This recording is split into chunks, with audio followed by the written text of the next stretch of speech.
Good morning students. आज हम हिंदी 1 में लेसन 3 पढ़ेंगे और लेसन 3 में हमारा क्या है। लेसन 3 में आज हम पढ़ेंगे शब्द विचार और जानेंगे कि शब्द विचार क्या होता है। हम जानते हैं कि भाषा अनेक शब्दों से बनती है और अनेक वर्णों को जोड़ जोड़ कर शब्द बनती है।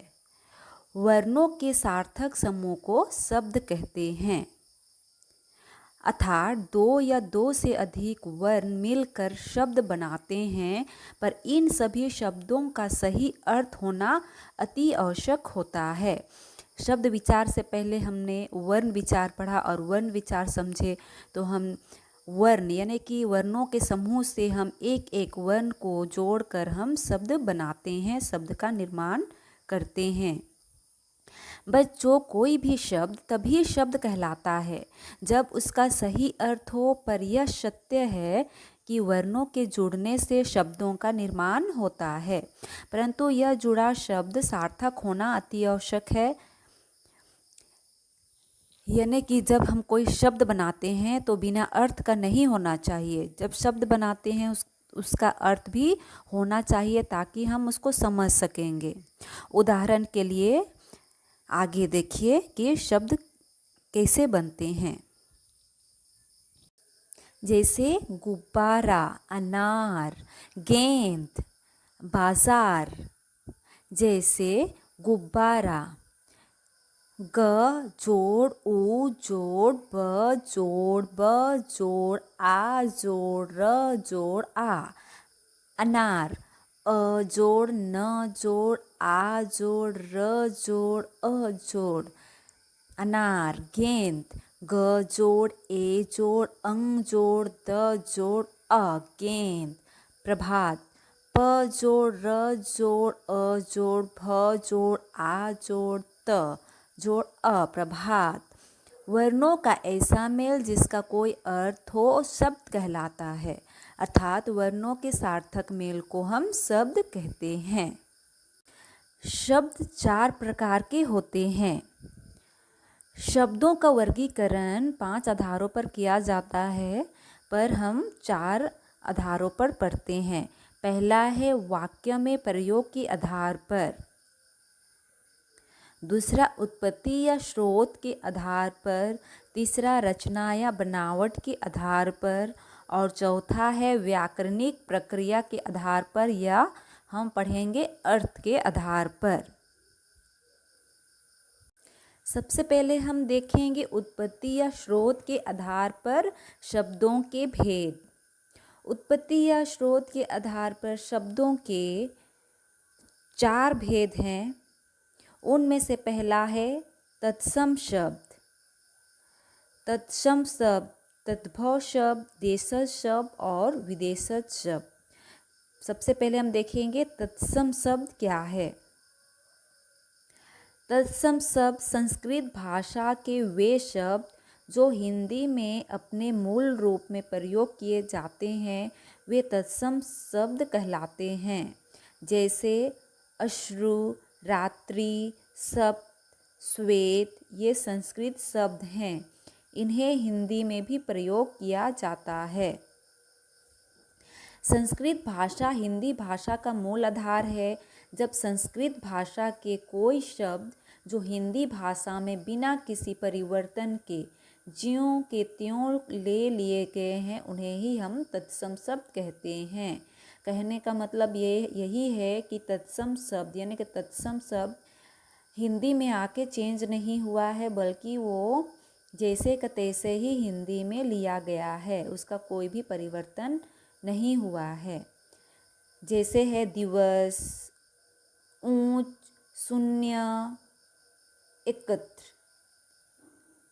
रात्रि, दंड, पृष्ठ, ज्ञान, औषधि, कार्य, कर्म, पुत्र, कार्य, कक्ष, प्रिय, गृह, चंद्र, माता, अल्प, भक्ति, सूर्य, पिता, आक्रमण, निंद्र, हानि, अधीन, आश्चर्य, उज्ज्वल, लाभ, अध्यक्ष, उत्सव, मुख। ये सभी है तत्सम शब्द जो हिंदी भाषा में आके भी परिवर्तन नहीं हुआ है। ये संस्कृत से हिंदी में जैसे के तैसे ही ये शब्द लिए गए हैं। आज के समय में तत्सम शब्दों का प्रयोग हिंदी भाषा में बहुत कम होता जा रहा है, परंतु हिंदी में अभी इन शब्दों का महत्व बहुत अधिक है। आगे हम तद्भव शब्द देखेंगे कि तद्भव शब्द क्या है। जो शब्द संस्कृत के मूल शब्दों से कुछ बिगड़कर हिंदी में प्रयुक्त होते हैं उन्हें तद्भव शब्द कहते हैं। जैसे नींद, पाँच, आग, आम। यानी कि तद्भव क्या है? तत्सम शब्दों में अब परिवर्तन हो गया और उनके बदले हुए रूप हिंदी भाषा में प्रयोग किए जाने लगे हैं। ऐसे शब्द जो तत्सम शब्दों में कुछ परिवर्तन आने से बने हैं तद्भव शब्द कहलाते हैं। कहने का मतलब क्या है? जो तत्सम शब्द है वो संस्कृत भाषा के शब्द का जैसे का तैसे ही लिया गया है, कुछ परिवर्तन नहीं हुआ है, परंतु तद्भव में आते आते तत्सम शब्द तद्भव में आते आते हिंदी में परिवर्तन हो गया है। यानी कि कहने का मतलब तत्सम में परिवर्तन नहीं होता है और तद्भव में संस्कृत शब्द का प्रयोग आते आते क्या होता है? परिवर्तन हो जाता है। उसे ही हम तद्भव शब्द कहते हैं। तो आप अपनी पुस्तक में भी देख लीजिए तत्सम शब्द और तद्भव शब्द किस तरह परिवर्तन किए गए हैं। देखिए तत्सम शब्द, तत्सम शब्द में क्या है? कर्म। तद्भव में काम। तत्सम कर्ण, तद्भव में कान। तत्सम आश्चर्य, तद्भव अचरज। तत्सम उज्ज्वल, तद्भव उजाला। तत्सम अंधकार, तद्भव अंधेरा। तत्सम अष्ट, तद्भव आठ। तत्सम ग्राहक, तद्भव गाहक। तत्सम भिक्षा, तद्भव भीख। तत्सम दीपक, तद्भव दिया। तत्सम चंद्र, तद्भव चांद। तत्सम ज्येष्ठ, तद्भव जेठ। तत्सम छिद्र, तद्भव छेद। फिर इसी प्रकार हम बोलेंगे प्रिय। तत्सम में प्रिय, तद्भव में प्यारा। गृह घर। हस्त हाथ। मुख मुँह। दिवस दिन। वधू बहू। सत्य सच। पुत्र पूत। गौ गाय। रात्रि रात। मयूर मोर। क्षेत्र खेत। कार्य काज। काष्ठ काठ। अश्रु आंसू। अर्ध आधा। अग्नि आग। अम्र आम। ग्राम गांव। निंद्र नींद। दुग्ध दूध। सूर्य सूरज। पृष्ठ पीठ। नासिका नाक। तो हमें समझ में आ गया होगा तत्सम और तद्भव, यानी कि तत्सम संस्कृत के शब्द हैं और तद्भव हिंदी के शब्द हैं। आगे हम देशज शब्द के बारे में जानते हैं कि देशज शब्द क्या है। देशज शब्द से ही पता चल रहा है कि ये हमारे देश से ही निर्मित हुई शब्द हैं। वे शब्द जो ना तो तत्सम शब्द हैं ना ही तद्भव, परंतु इनकी उत्पत्ति क्षेत्रीय भाषाओं या बोलियों से हुई है, यानी कि हमारे ही एरिया हमारे क्षेत्र में ही बनी शब्द हैं, उन्हें ही हम देशज शब्द कहते हैं। ये शब्द आवश्यकता पड़ने पर हिंदी भाषा में अपना लिए गए हैं, उन्हें ही देशज शब्दों कहते हैं।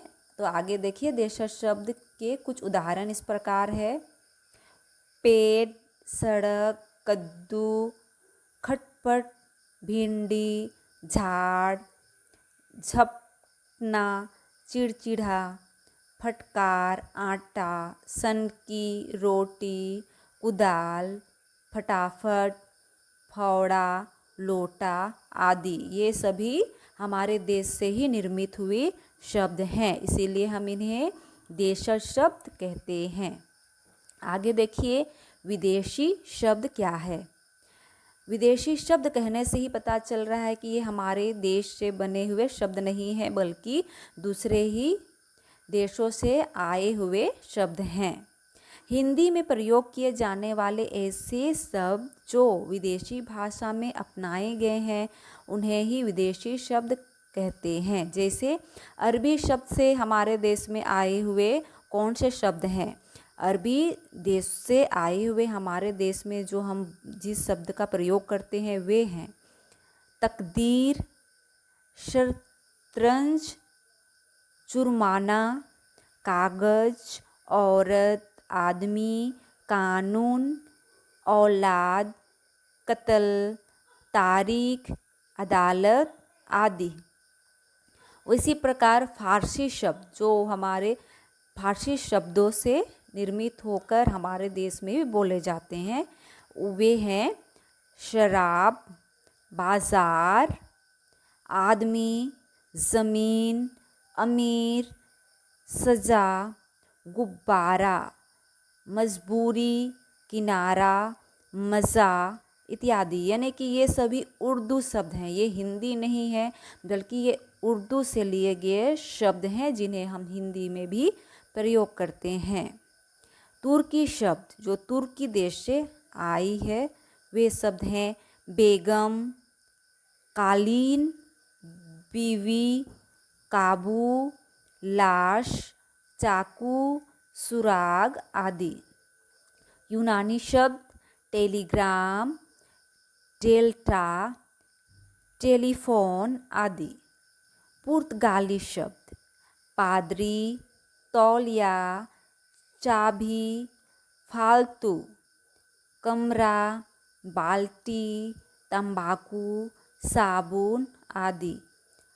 फ्रांसीसी शब्द पुलिस, अंग्रेज, कार्टून, कारतूस, कूपन आदि।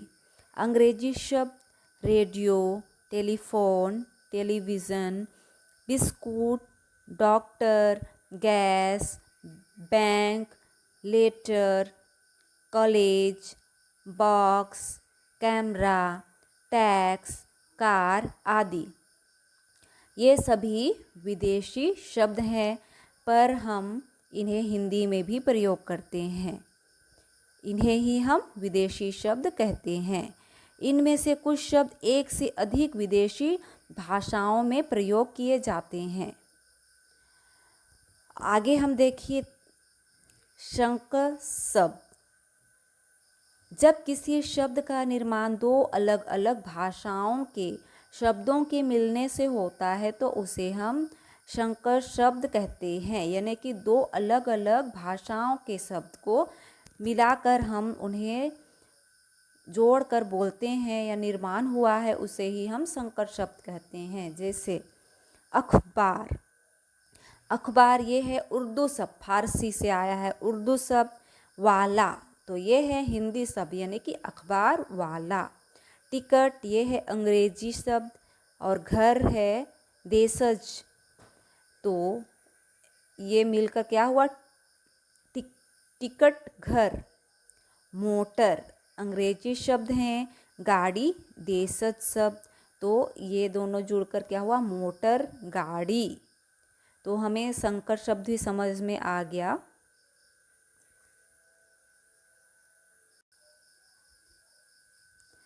आगे हम अर्थ के आधार पर शब्द के भेद के बारे में पढ़ेंगे कि अर्थ के आधार पर शब्द के कितने भेद होते हैं।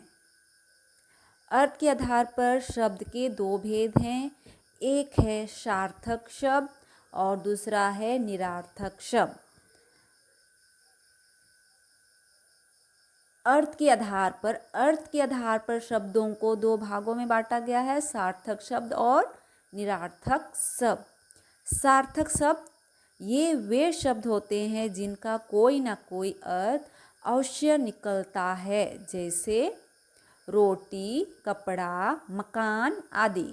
यानी कि सार्थक यानी कि जिस शब्द को हम समझ पाएंगे उसे ही सार्थक शब्द कहते हैं। जैसे रोटी, कपड़ा और मकान, तो हमें ये शब्द समझ में आ गई। अब देखते हैं निरार्थक शब्द।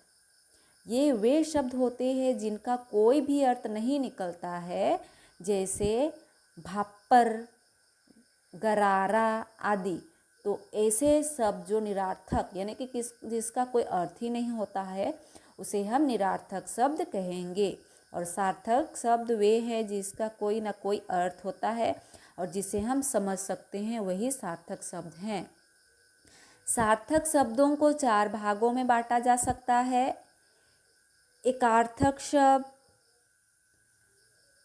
और दूसरा क्या है समानार्थक शब्द या पर्यायवाची शब्द, तीसरा अनेकार्थक शब्द और चौथा विपरीतार्थक शब्द या विलोम शब्द। एकार्थक शब्द, जब किसी शब्द का एक ही अर्थ निकलता है उन्हें एकार्थक शब्द कहते हैं।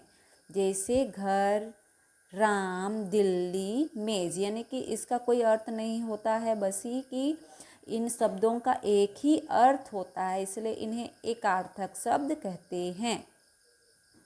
अनेकार्थक शब्द, अनेकार्थक शब्द कहने से ही पता चल रहा है कि इन एक शब्द के अनेक अर्थ होते हैं, इसीलिए इन्हें अनेकार्थक शब्द कहा जाता है। जैसे फल, पानी, अर्थ आदि। उदाहरण के लिए शब्द अर्थ का प्रयोग नीचे दिए गए वाक्यों में देखिए। आपका यहाँ आने पर अर्थ क्या है? अर्थ को हम क्या बोलेंगे? अर्थ या तात्पर्य।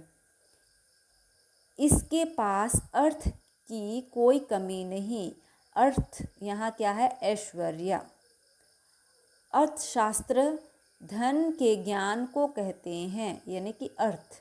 अर्थ यहाँ क्या है? धन। तो इस प्रकार अर्थ का क्या क्या मीनिंग हुआ? अर्थ का तात्पर्य, अर्थ ऐश्वर्य, फिर अर्थ धन।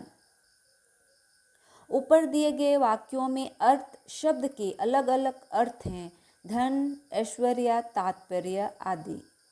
समानार्थक शब्द, दो या दो से अधिक समान अर्थ वाले शब्द समानार्थक शब्द कहलाते हैं। इन्हें पर्यायवाची शब्द भी कहते हैं। जैसे कि सबका एक जैसे समान अर्थ निकलता है, उसे ही हम समानार्थक शब्द कहते हैं। और पर्यायवाची, तो हमने समानार्थक शब्द, पर्यायवाची शब्द, ये सब हमने पिछली कक्षा में भी पढ़ चुके और समझ चुके हैं। फिर से एक बार देखते हैं। सूर्य, रवि, दिवाकर, भानु, दिनकर, भास्कर, ये किसे कहते हैं? सूर्य, रवि, दिवाकर, भानु, दिनकर, भास्कर, ये है सूरज। सूरज को हम कहते हैं, सूरज का ही नाम है। पर्वत, महीधर, पहाड़, मेरु, भूधर, ये क्या है? पर्वत। नीर, वारी, सलील, जल, पानी, ये क्या है? जल यानी कि पानी। निशा, रात, रजनी, रात्रि, ये सभी क्या है? रात को हम ये नाम देते हैं, निशा, रात, रजनी, रात्रि। तो इस प्रकार ये पर्यायवाची यानी कि समानार्थक शब्द हैं। अब देखेंगे विपरीतार्थक या विलोम शब्द। जब कोई शब्द विपरीत भाव प्रकट करते हैं तो उन्हें विपरीतार्थक शब्द कहते हैं, यानी कि उसका ऑपोजिट। जैसे स्वर्ग, स्वर्ग का नरक। शाप, गंदा। गुण, दोष, पाप, पुण्य, अच्छा, बुरा, ऊंचा, नीचा। तो ये सभी क्या है? विपरीतार्थक यानी कि विलोम शब्द।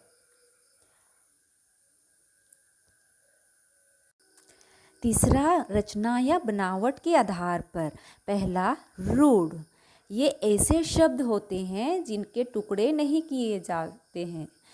यदि इनके टुकड़े करें तो इनका कोई अर्थ नहीं निकलता। जैसे घर, जल, फूल, सड़क आदि। बनावट के आधार पर यौगिक, ये शब्द दो शब्दों के योग से बनते हैं। योग का अर्थ होता है जोड़, अतः दो जोड़ों के जोड़ से बने ऐसे शब्द जो सार्थक हैं यौगिक शब्द कहलाते हैं। इनके टुकड़े किए जा सकते हैं, जैसे विद्या जोड़ आलय, विद्यालय, रसोई जोड़ घर, रसोई घर, पाठ जोड़ शाला, पाठशाला, देश जोड़ भक्त, देश भक्त।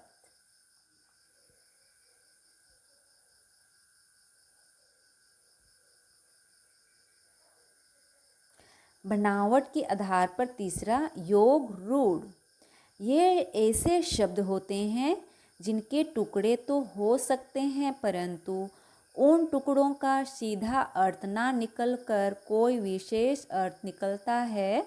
जैसे पंख जोड़ ज, कीचड़ में जन्मा अर्थात कमल, पंकज को क्या कहते हैं, कमल। जल जोड़ जल ज, जल में पैदा हुआ अर्थ कमल। नील जोड़ कंठ, नीले कंठ वाले अर्थात शिव। प्रयोग के आधार पर विकारी शब्द, इनके रूप में लिंग, वचन तथा काल के कारण परिवर्तन आ जाता है, जैसे संज्ञा, सर्वनाम, विशेषण, क्रिया, ये चार विकारी शब्द होते हैं। प्रयोग के आधार पर दूसरा अविकारी शब्द, इनके रूप में कभी भी किसी भी स्थिति में कोई बदलाव नहीं आता। क्रिया, विशेषण, संबंध बोधक, समुच्चय बोधक तथा विस्मय आदि बोधक, ये चार अविकारी शब्द होते हैं। पाठ में हमने क्या सीखा, जानिए। वर्ण के सार्थक मेल को शब्द कहते हैं। उत्पत्ति के आधार पर शब्द के चार भेद होते हैं। संस्कृत भाषा के शब्दों को हिंदी भाषा में मूल रूप में प्रयोग किए जाने वाले शब्दों को तत्सम शब्द कहते हैं। बनावट के आधार पर भाषा के तीन भेद हैं, रूढ़, यौगिक, योग रूढ़।